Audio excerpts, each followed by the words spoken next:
Andy Griffith is with us tonight. Nobody has had more success in television than Andy Griffith, and he is starring in a new film called Winter Kill, which will be on television this coming Monday, I believe. Is that right? And would you welcome, please, from North Carolina, if my memory serves me, Mr. Andy Griffith. How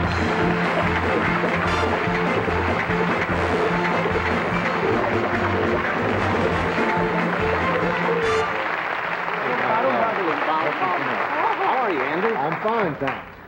Good to see you. Appreciate it. I see you on television all the time. Sure. Eating steak. Eating steak. Good for you. You're North Carolina, I was right. Was That's I right. not? Yeah. Oh, how'd you get out of there? You don't mean that unkindly to North Not Carolina, at all. do you? Not at all. Did you get back there? Yes, I have a home in North Carolina, Johnny, and hi, Tom. And I get down. Several times a year. I was down last summer, all summer. Yeah. Wonderful place. You've maintained a home there? You've always kept it there? Yes. I have a home on the coast of North Carolina. First time I've ever heard the coast get a hand. I've heard North Carolina, but that's the first coast I've ever heard get a hand, ever. Well, it's pretty country. It's nice country. I live on a place, an island called Roanoke Island. Oh.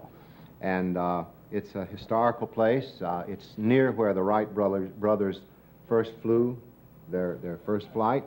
And it's the site of the first attempt at English colonization of this country as well.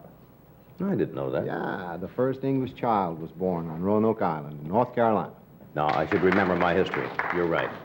And it was the Lost Colony. There's a play there called The Lost Colony every summer since 1936.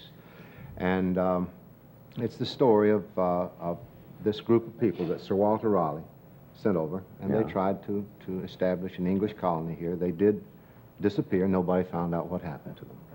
Did you ever check into your own genealogy, thinking you might have had friends that came over in the Mayflower? And, it would be nice. I used to know. I come from the mountains of North Carolina, and our people never did know. I just, at one point I was curious to know where I might have come from, or our people.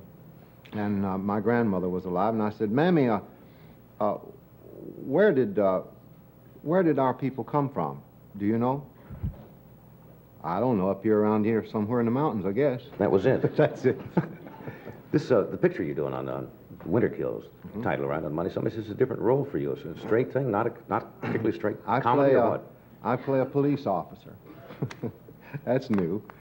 But this time I play... well, you played the sheriff a long time. I play the sheriff, yeah. but this time I play without comedy especially. I'm playing a straight police officer, and it was a great deal of fun for me. And the thing that pleases me is that I saw it, and it's good. You like what you did? Yeah, the show is good. It hangs together, and I liked it. Well, you did that wonderful thing, and now that I'm going to be embarrassed because I can't think then. Was it the Bud Schulberg thing? Yeah, A Face in the Crowd. Face in the Crowd, which was not exactly comedy at all, it was straight and a very powerful thing. Yeah, that was a great education for me. Elia Kazan directed that, and he's one of the best teachers, I guess, in the land. Right. And he taught me how to act in front of a camera. Yeah, that was a powerful, powerful thing you did. You say you keep your home in Carolina, but you don't live out here at all? Oh, yeah. You have a home here, far too? from here. I live in Toluca Lake, just up the road from here. Did your people back home change when you, say, hit it and became what you call famous?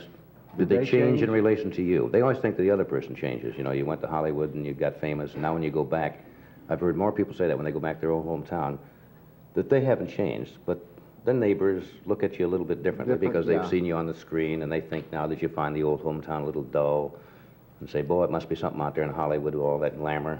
Did you ever get any of that? That kind of kickback?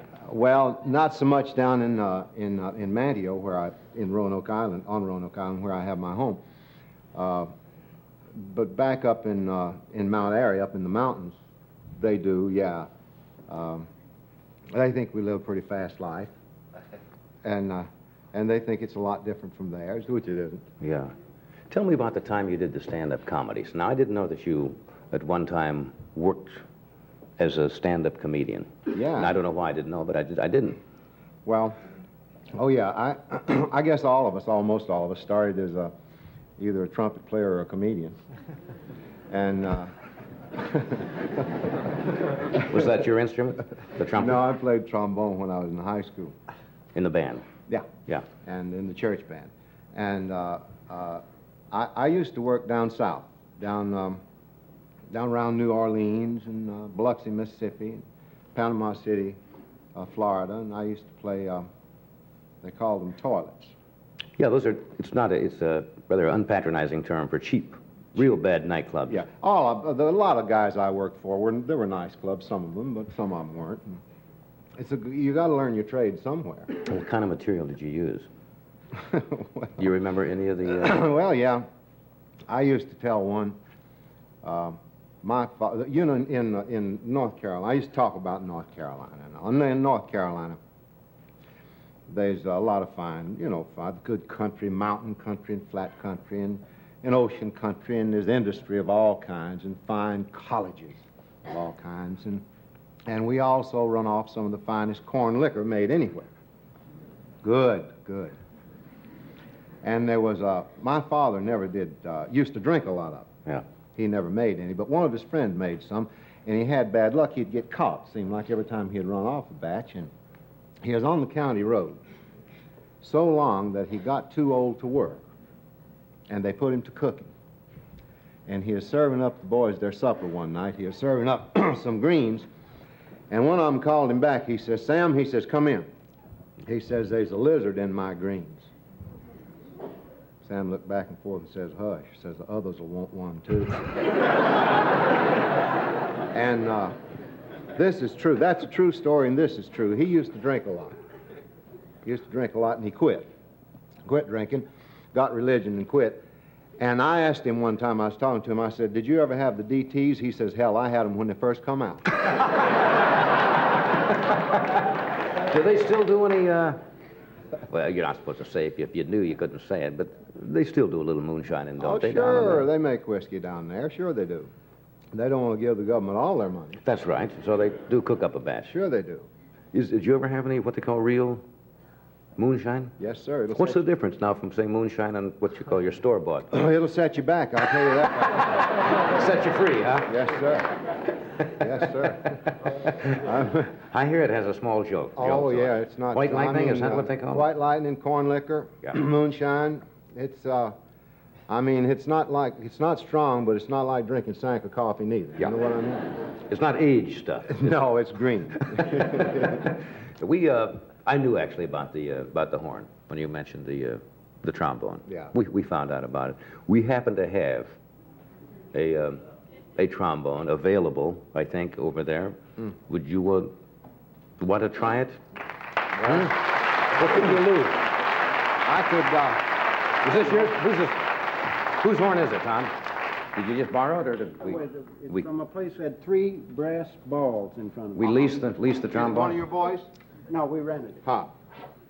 I was going to say, if it's one of your boys, does he have anything? Yeah. I don't know.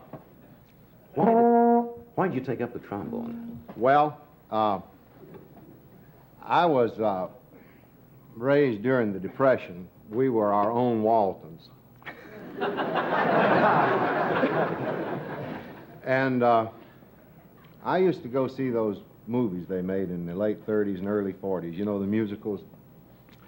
And in one of them, Jack Teagarden took a trombone apart and put a glass on the end of it, and he played something I don't remember. I never could do that, but it so influenced me that there was a program called the NYA. It was the National Youth Administration. Went along with the WPA, you know, for poor folk.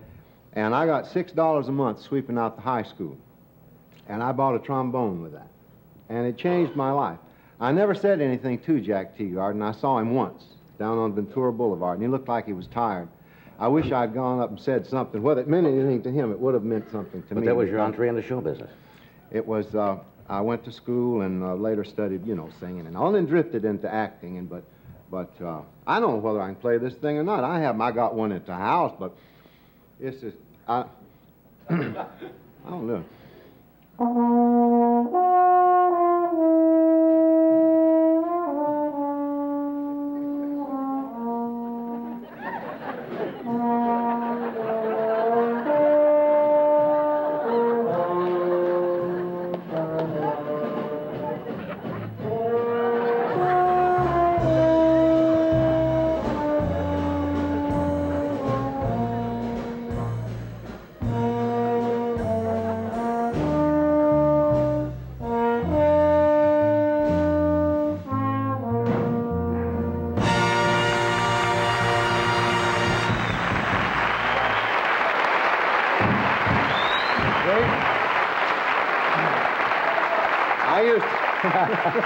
That was our trumpet player from Roanoke. The number is, remember those, Ted Mack? I used to play that on Sunday night at church when the choir didn't sing. The Evening Star. Right.